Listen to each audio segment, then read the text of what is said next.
My early years as an artist, as a budding artist, I would say, because I didn't even know the meaning of the word artist at the time. But I had this affinity and a love for drawing.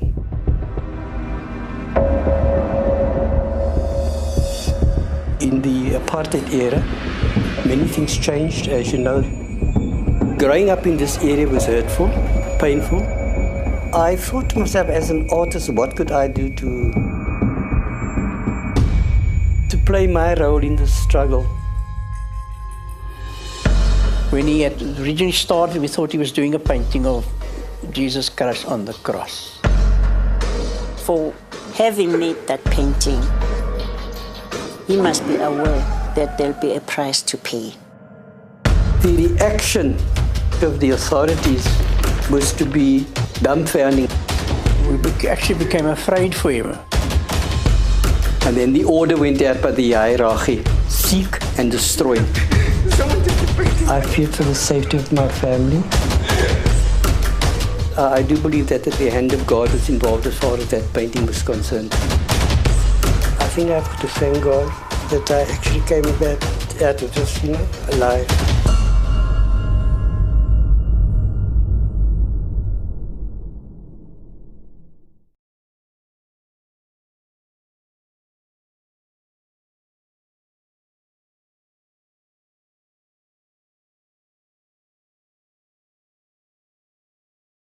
My partner and I, Jean-Paul Moody, the director of the film, we were looking for a project to cut our teeth on.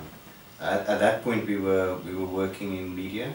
We both had full-time jobs working in the advertising business, and we were looking for an outlet, something creative to do.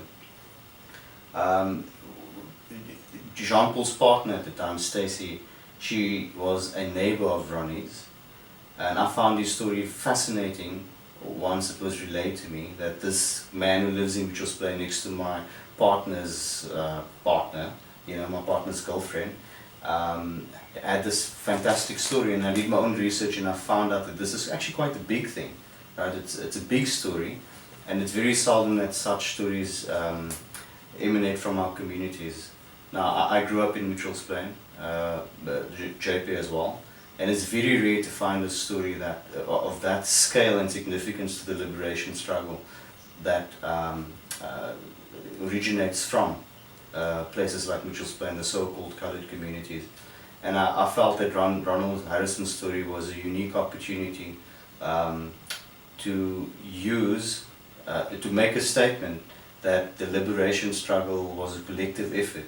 Usually you find the lionized icons of the struggle, Madiba, Sisulu, and those people, they rightfully get center stage, but there are other more nuanced stories that exist. A couple of them have come out recently, like the Ahmed Timol story, Imam Haroon, and contributions from minority groups to the liberation struggle. And I found Ronald's soft touch and his sensitivity and the type of person he was, honest and genuine, it filters through in his narrative. So in 2006 I asked if I could meet him. This meeting was set up and we took a liking to each other. At that point he was busy with a manuscript, his book, which was subsequently published in 2006. So I had something to work with. I could read his experience instead of him just relaying them to me from memory. I could actually read a materialized version of his memory, right, in his book, and it was a powerful story, and I felt it needed to be told. So, I think the most challenging aspect of the research for me was to build trust with Ronald, because it's such a sensitive story, and I did not want him to feel like he's being re-victimized by all the questioning. So we had to build this long relationship over years, actually, for him to feel secure and trust me, to be able to allow me to tell the story.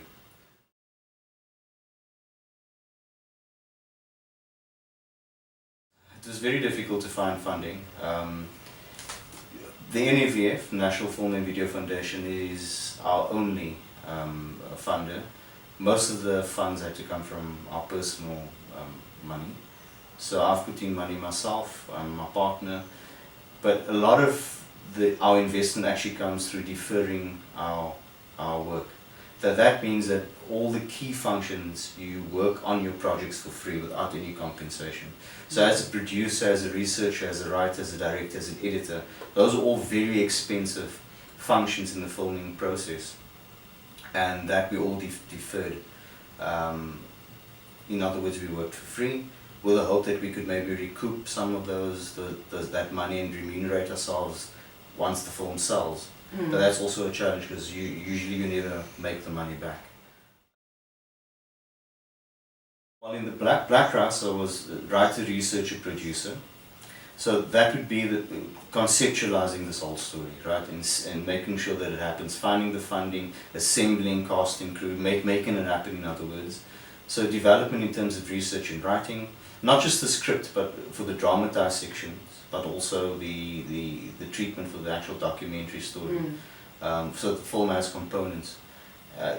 Yeah, that was my role, producing the film. And on set I was also the assistant director.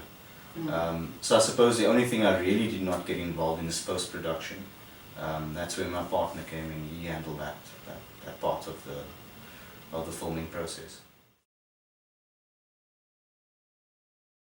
Let me rather say that I prefer using a term, well, it's not a term, reconstructing Ronald Harrison's memory, right, rather than reenactments. You've seen many films with reenactments and it's just this visual device to get the story forward. It's meaningless. Yes. Right? It's almost superficial. Yes. So I don't really latch onto the term reenactments. I prefer reconstruction of memory.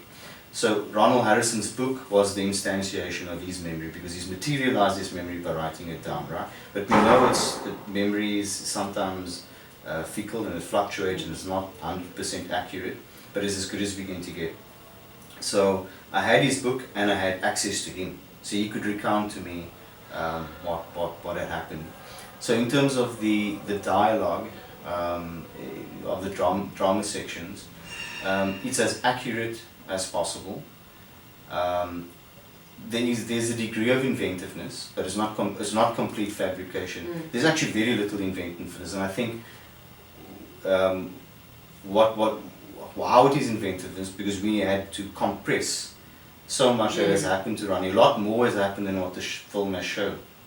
Right? He was interrogated more frequently. He was harassed more brutally, so we had to compress that and capture the mood and his experience. It's purely speculation because we don't know, right, what would have happened. I do think, however, that if Ronald Harrison accepted the exit permit, that he would have been a more prolific painter or artist. He would have had an opportunity to be successful as an individual, probably, and hone his skill abroad.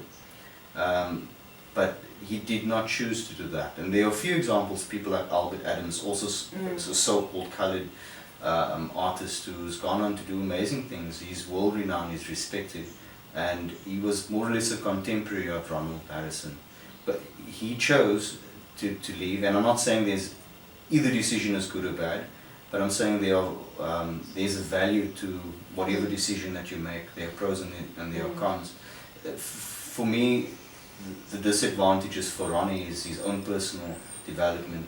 So there's a lament, a sadness for having made a choice that would not allow him to become the person who he could be, right? But there's also a comment then again about opportunism and ambition, where you put those who are closest to you, your loved ones, before your own ambitions, right, and your own safety. So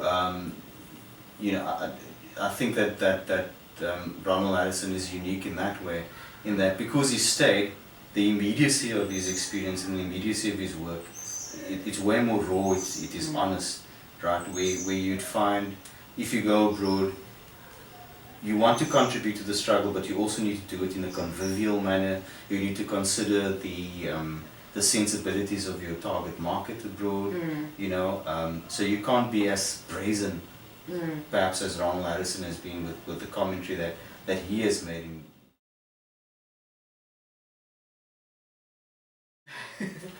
You know, advice is usually when you assume that somebody knows more than you. So I'll share what I think, but I'm not sure if it's advice.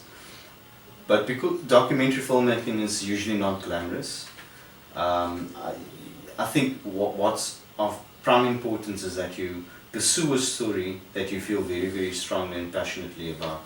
Because there are going to be so many obstacles in your way. People being discouraging, you know, funding issues, technical issues, but you need to see beyond all those obstacles and see an end product, something that will mean something to you. So if you're doing a film for superficial reasons because I just want to get the title of being a director, you know, it's very different to in documentary pursuing a film that where the topic has resonance with you, and that's very important, because if it doesn't, you're going to lose interest. You may feel compelled to throw in the towel quickly or prematurely, but if you have the inner strength because you believe this project is important, that will see you through. The other bit of advice, if I may, would be to make a film with the resources that you have, right? Never to wait for ideal circumstances. Right, the right amount of money, the right director of photography, the right person. Because if you're looking for an ideal situation, it's very difficult. Even with big budget, it's hardly ever ideal. So you work with the resources you have a strong passion for the story, and you distribute your film in the mediums that are available to you. Because there's nothing more gratifying than seeing something finish, seeing people watch it, and seeing people being affected by it and seeing them comment on it. That's it. So it could be a 20 million rand film, a million rand film, a 200,000 rand film, or a film that you did completely on basic resources. If the story and the characters are compelling, especially with documentary, you can get away with it.